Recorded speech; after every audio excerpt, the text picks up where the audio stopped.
Hitch, it's always, I guess, tough to dissect a game right after it ends, but sitting back and look at it, what did you really like about last night?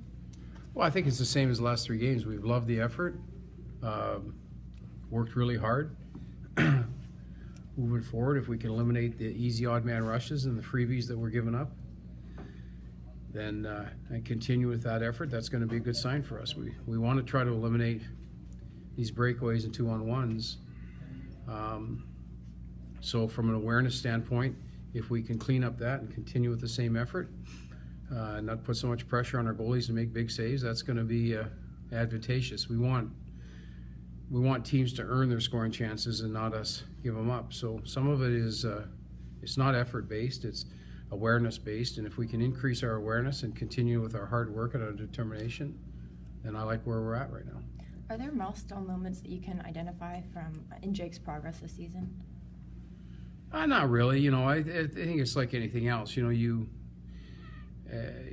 you're in points mode, you ride whatever is hot, whether it's a certain line.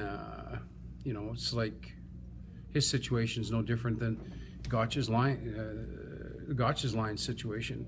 We saw real chemistry with that line in the last 2 games, and so we played him more yesterday. It's the same thing with Jake. We see a guy that's hot, that's feeling it, so you ride it out.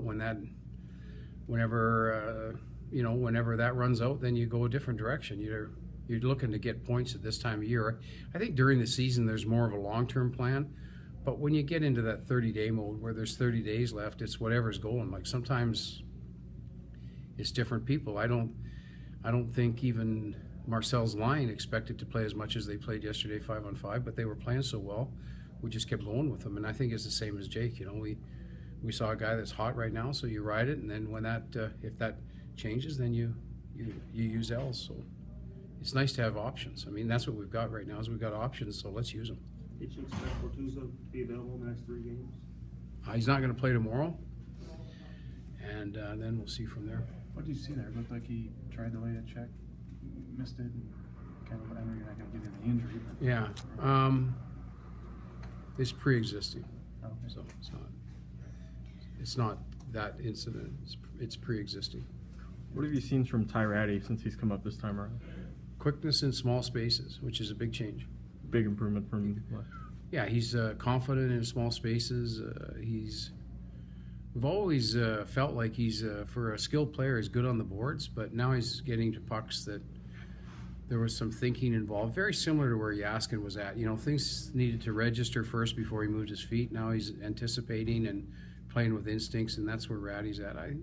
He's helped us. I mean, he's come in and helped us, and we're comfortable playing him, and I think we're really fortunate, with Steen and Tarasenko out. We're fortunate that Ratty's playing as well as he's playing. It's a real good situation for us right now, and we're going to continue to play him right through the end of the year here to see how much we've got until Vladdy and Steen come back in. We're going to continue to play him and get him as much confidence and ice time as we can. You had talked about the guys that were coming into this series with you guys in the Blackhawks for the first time. You wanted to get a look at them. What did you think? Well, Borst didn't last very long, yeah. So that's a tough evaluation. I thought they did okay. I thought Ty did okay. I thought Laterra did okay, better and better as it went on. I thought they did okay. I thought it was a tough game. Both teams looked really tired in the last 10 minutes of the third period. They weren't generating much. We weren't generating much. Both teams looked like it was an exhausting game. There was no room. You were confronted in every situation. It was a very hard game on the players. Our players came today, and even it was 3 and 4 nights, but they came back into the rink today, and you can tell by how late they come in and how quickly they leave what their level of energy is like. And there was a lot of guys that came late today and left early and didn't even do a workout, did rehab and left. So it was a draining game for both clubs. It's just to be on the same page with the goalies going back there. Are you saying you play Jake till he has a hiccup? I mean, does he get the No, news? it's day by day. Right. He's running hot. Go with him the next time, then make a decision the next game. I'm not It's like anything else. When you're hot, it's your turn. You know, he's played well. It's his turn. Changes, it'll be Brian's turn. We expect both guys to contribute. We feel like we're in a great situation. It's the competitive cauldron of a hockey club, and it's no different than 3 weeks ago. Yuri Laterra was playing 18 minutes a night, and now some of that ice has got gobbled up by Gotch. So it's just the competitive cauldron of what goes on. You miss a line mate, or something happens, or a guy starts to play well. You got to take advantage of it. And like I said before, there's always a long-term plan when there is long-term. There's no long-term anymore. This is short-term. This is day-to-day. Let's get playing. And if it continues, it could continue into the playoffs. Yeah, well, for anybody, not just the Elliott Allen situation. This is for everybody. You're as good as your last game when you get this deep into the season, and so we're prepared to do whatever it takes to get ready to win hockey games. Are you saying you haven't made any goaltending decisions beyond tomorrow night? Yeah, and not going to either. You know, could change in a moment's notice, and just whatever. When you go in and it's your turn, whether it's as a forward, a defenseman, or a goalie, play well. The rest is leave it up to us. But I like the fact that people are putting us in a tough spot.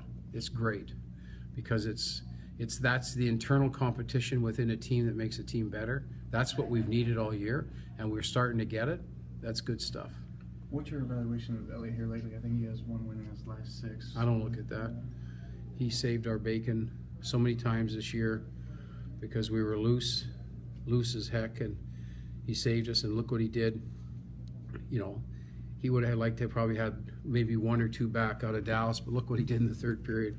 We didn't tighten up at all in the third period. We just played trying to score, and we gave up some quality chances. He made every save. So I trust both guys. I have no problem playing either guy, but if one guy's hot, I'm going to go with him. So. And along those lines, I know it's part of your job, but you know, after saying recently that he's our guy, is it hard to go to Elliott and say, hey, we're going with you? Well, maybe for him, but not for me. No, I got to do what's best for the hockey club, and what's best for the hockey club, who's ever playing the best gets to play. That's just the way it is. Hitch, what do you need to see more out of Gunnarsson moving forward here? Getting back to quickness of decisions, quickness of play, better execution. We need him to dig in. We need him to dig in like he did for most of the year. One of the situations with players is when they come back from injury, sometimes you want to ease your way back in. We don't have enough days in the week to ease into anything. He's got to get up and running. We're hopeful in the next 3 games he's going to be able to do that. Would you prefer to leave Steen and Tarasenko out the No. rest of the regular season, or do you think they could get a game? Our preference is that they play tomorrow, but they're not going to. But our preference is as soon as they can play, they're going to play. And the quicker and sooner the better, and if we have to wait till playoffs to put them in, we'll do whatever it takes, but we're going to play them when they're healthy, and we're not going to hold them back and wait. If they're healthy, they're going to play, and if they're not going to play. And it's the same for the first game of playoffs. We're not going to put them in if they can't protect themselves. So if they're ready to go, they're ready to go. Was that Tarasenko's first time on the ice? Today was his first day skating, so that's a good sign. In general, have you noticed your leadership core, specifically the guys wearing the A and the Bacchus, step up in a different way this season, either on the ice or off the ice? Off the ice they have. I mean, their play is their play. Mm-hmm. They're pretty consistent. They're blue-collar guys who contribute a lot. I think they've done a really good job at accountability from their own play and from asking more of others. And I think they've done a really good job accountability of the balance between entertainment and sport. I think that's the best job I've seen a group do in a long, long time. Is they know the difference between the entertainment part when you're selling the sport, you're selling the game, and then you have to compete as a competitor. And they have really done a great job in drawing the balance so the team can remain focused. And you see that in the way in the season we've had, our ability to refocus quickly. our ability to recover from poor performances and play well very quickly. We haven't gone into big swoons. We've been able to recover our game, and a lot of that credit goes to them because they've been able to cut through the debris that allows us to get refocused. Was that an improvement that they kind of came up with on their own as a unit, or is that a conversation that you had with them at the beginning of the season where you said, I'd like to... Well, I think it's just them taking the challenge to another level. You know, we challenge them in these things in September, keeping our focus and keeping it together. But I think it's also maturity. I think it's also understanding what's important, and what's important is the ability to focus when it's needed and then sell the game when it's needed. You know, you got great guys who are really involved in the community, who really are involved in every aspect of this city, but there comes a time when you got to draw that back and focus on playing, and I think they've drawn a great balance now. They've really matured in that area. Is it especially helpful to have leaders like that whenever you have so much internal competition on the team? Yeah, well, I think what happens when your leadership is sound, your highs don't get too high and your lows don't get too low. And I think that's what they've been able to do, is keep us on an even keel. Hey, did you happen to get a report yet on how Vladdy felt? Yep. I knew it. No. All right. That's all Thank right. you. Thank